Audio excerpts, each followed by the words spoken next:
Hello সবাইকে, আমি জ্যোতি। আমার নতুন আইটি ব্লগে সবাইকে অনেক অনেক স্বাগতম। শীত শুরু হতে না হতেই আমরা যে কাজটা করি, কম্বলগুলো রোদে দেই। আর আজকে কিন্তু ইপসিকেও তার দায়িত্ব দেওয়া হয়েছে। তার কম্বল সে নিজে বয়ে ছাদে নিয়ে গেল এবং নিজের কম্বল নিজেই ছাদে মেলে দিবে। যদিও ইপসির কম্বলটা অনেকটাই ছোট, ইপসিতার মতোই। ইপসিতা যেমন ছোট, তার কম্বলটাও ছোট। সে নিজ দায়িত্বে কম্বল নিয়ে এসেছে, আমি আমারগুলো নিয়ে এসেছি। আর ইপসিটাই নিজে বয়ে নিয়ে আসলো। ছাদে নিয়ে আসা পর্যন্ত সে একবারের জন্য আমাকে কম্বলটা ধরতে দিল না, নিজের কম্বল নিজেই মেলবে। এটা কোথায় নেড়েছে তোমার? ইপসিতার কম্বল কি সুন্দর নিজেরটা নিজে নিয়ে এসেছে, যদিও তাকে নাড়তে দেয়নি, আমি নেড়ে দিয়েছি। এই যে ইপসিতার কম্বল।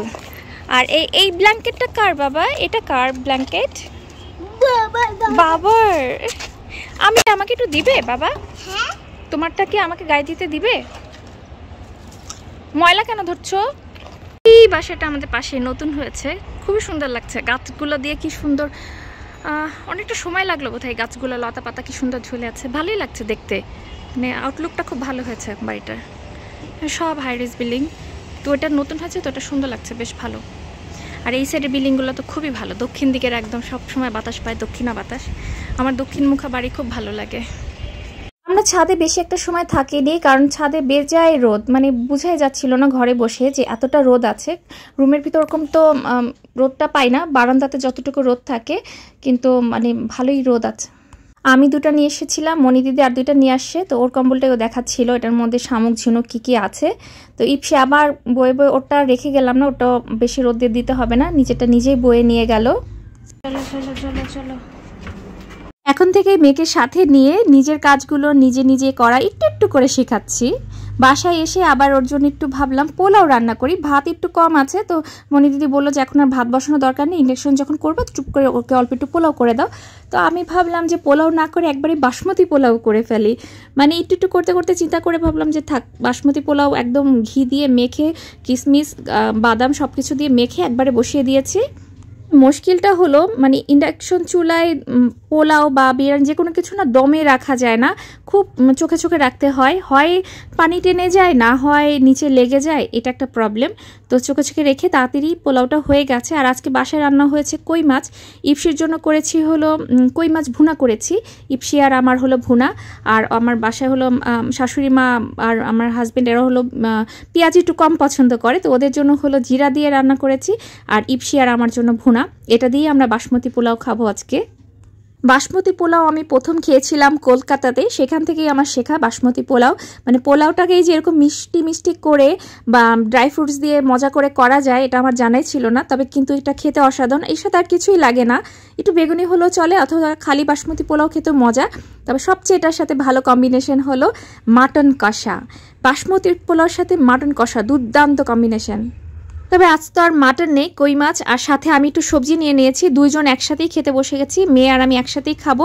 সবজিটা আছে খুব মজা হয়েছে, আর বাসমতি পোলার সাথে সবজিটা খুবই মজা লাগছিল। ইপসিকে তো কই মাছ দিয়ে খাওয়াচ্ছি, আর আমি একটু সবজি নিয়েছি। আরও তরকারি ছিল, কিন্তু আর মনে হচ্ছিল আর কিছুই দরকার নাই। এটাই খুব মজা করে তৃপ্তি করে মা মেয়ে খেয়ে উঠলাম দুপুরে। কই মাছে অবশ্য তেমন কাটা নাই, তারপরও না যেটুকু কাটা আছে একটু ভয়ই লাগে, কাটাগুলো অনেক শক্ত হয়। ছোট বাচ্চাদের খাওয়াতে গেলে এটা খুব চিন্তা করতে হয়। আমি ফলি মাছ সব কিছু মানে সব কটা লাইট জ্বালিয়ে সুন্দর করে বেছে বেছে ওকে মাছ খাওয়ানোর চেষ্টা করি। মেয়ে কি সুন্দর শুয়ে আছে।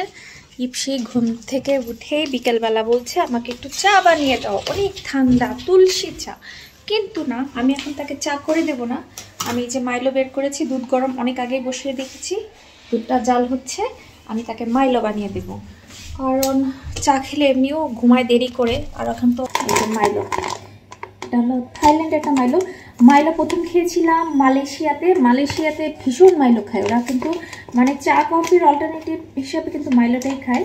বাচ্চা বড় সবাই খুব পছন্দ করে মাইলো, আমার ওইখান থেকে ভালো লেগেছে। আর ছোটোবেলায় তো আমরা বেশি আমাদের সময়টায় মানে 96-97 দিকে কিন্তু ওভারটিনটা বেশি চলতো, ওভারটিনটা খুব খেতাম, খালি খালি আইসক্রিমে লাগিয়ে কিংবা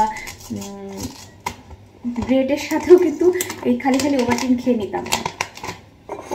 তো এই যে মাইলোটা এটা ভালো, এটা 520 গ্রাম, মানে আমরা তো দেখি যে 500 গ্রাম অথবা 1000 গ্রাম, এটা 520 গ্রাম আছে।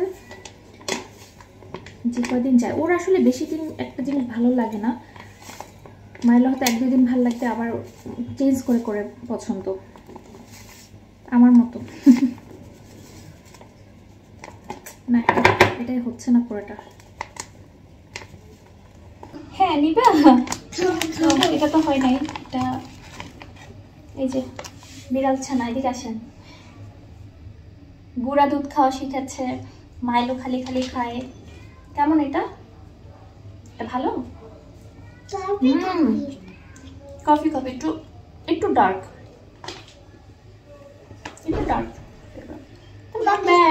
ভালোই লাগছে। দুজন মিলেই খাই না, চলো। এটা দুজন মিলেই খাই। সেটা কেন একটু ডার্ক লাগছে, কারণ এখানে থাই ভাষা বুঝতে পারছি না, তারপরে মনে হচ্ছে এটা হলো চকলেট বিন বা কফি বিন কিছু একটা আছে, সাথে তো গম আছেই, যার জন্য একটু ডার্ক। ভালো, 26 সাল পর্যন্ত মেয়াদ আছে, মানে বড়দের জন্য এটা টেস্টি। সে আসলে কতটুকু পছন্দ করবে কে জানে, বড়দের জন্য ভালো। আলোতে আবার চকলেট সিরাপ মিশিয়ে নিচ্ছে আলো এক্সট্রা টেস্টি করার জন্য। আমার কাছে মনে হচ্ছে তো ভালোই। বাবা না না, মেয়ের সাথে আমিও দুধের সাথে একটু মাইলো গুলিয়ে নিলাম। আমি হাফ মগ নিয়েছি, ভালোই লাগছে শীতের মধ্যে গরম গরম মাইলো। আর সাথে নিয়েছি কি জানেন, মুড়ি। মুড়ি দিয়ে মাইলো খাচ্ছি। আর মাইলো খাওয়ার সময় প্রতিবারই আমার না মালয়েশিয়ার কথা মনে পড়ে। মালয়েশিয়ায় কি মজা করে মাইলো খেতাম, মানে প্রতিদিনই মনে হয় একবার করে মাইলো খেতাম আমি। আর কবে মালয়েশিয়া যাব জানি না, তবে এবার গেলে বেশি করে মাইলো নিয়ে আসবো। মালয়েশিয়ার মাইলোটা আমার কাছে বেশি ভালো লেগেছিল। এরপর পরের দিন সকালবেলা ইপসি স্কুলে আবার একটু গিয়েছিলাম। ইপসির বুক লিস্ট, তারপরে ইউনিফর্ম, আর কি কি লাগবে এগুলো সব জেনে আসলাম। মনি দিদিকেও সাথে নিয়ে গেলাম, একটু দেখিয়ে আনলাম